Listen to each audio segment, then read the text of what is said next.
You are standing in a crowd of 80,000 strangers. You don't know their names. You don't know their jobs, their families, their problems.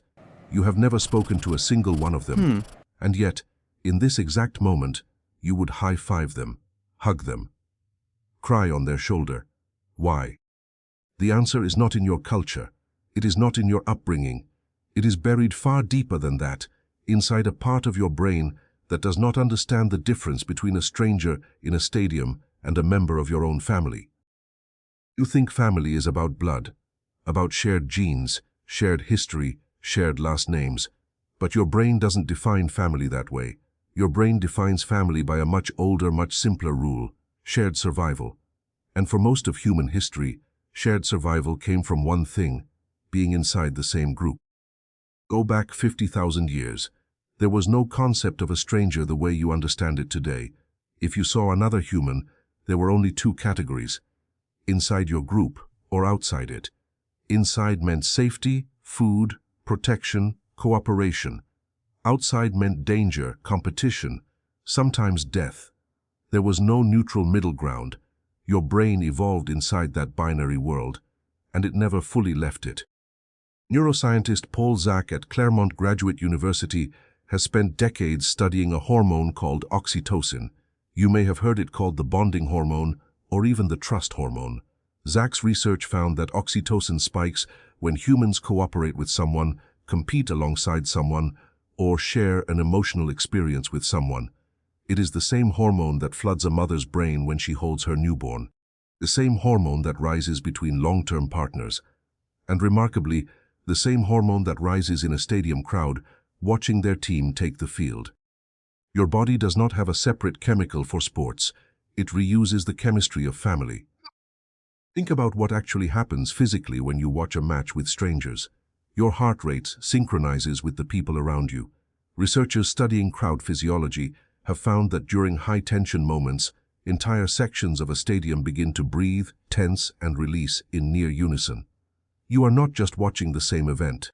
Your body is performing the same biological event as everyone around you at nearly the same time. This is not a metaphor.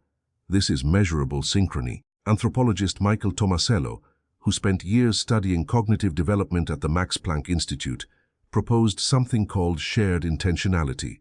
His research suggests that one of the defining traits separating humans from other primates is our unique drive to share a goal with others, to track that goal together, and to feel a kind of social glue form simply from wanting the same outcome at the same time.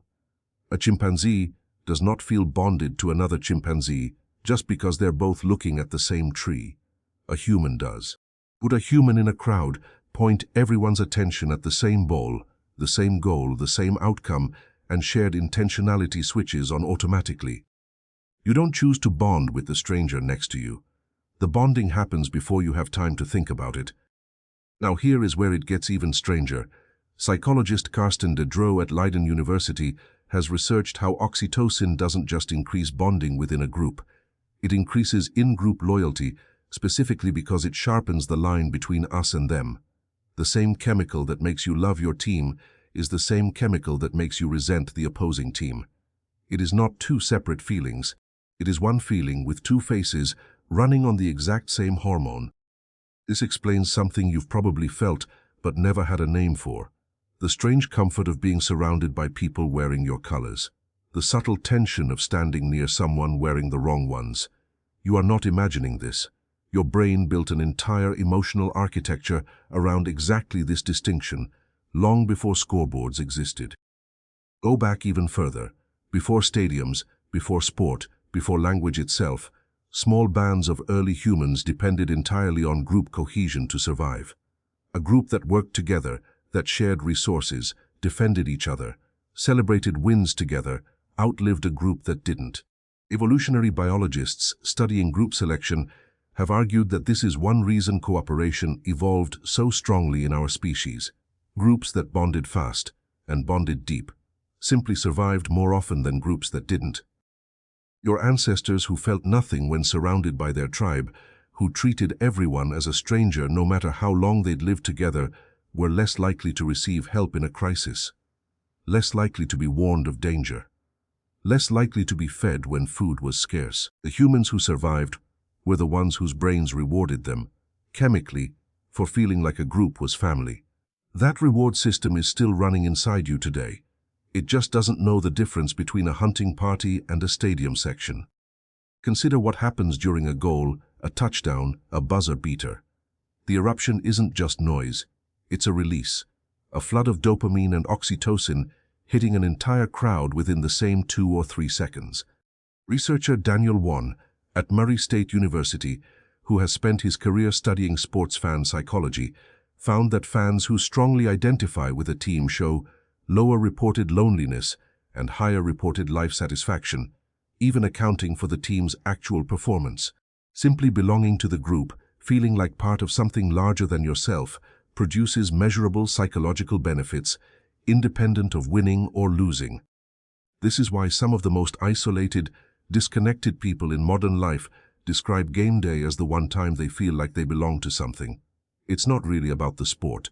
It's about the ancient circuitry the sport happens to activate. Now think about the opposite moment, the final whistle, the wrong team celebrating. Have you noticed how quiet a losing crowd becomes? Not just sad, quiet, almost like a group in mourning. That's because, on some primal level, that's exactly what's happening. Your ancient brain isn't processing a sports loss. It's processing a group failure. And group failure, for 2 million years, meant something far more serious than a missed goal. You are not broken for feeling this deeply about strangers. You are functioning exactly as designed.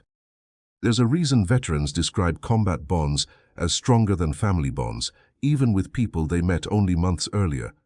There's a reason teammates who share a single intense season together stay connected for life, long after the game's end. Intensity plus shared goal plus shared outcome equals bond. It doesn't matter if the shared goal is survival, war, or a 90-minute match. The formula is the same, because the brain running the formula hasn't changed in 50,000 years. So the next time you find yourself hugging a stranger after a last-second win, or sitting in silence next to someone you've never met after a heartbreaking loss, understand what's actually happening underneath the surface. You're not just a fan.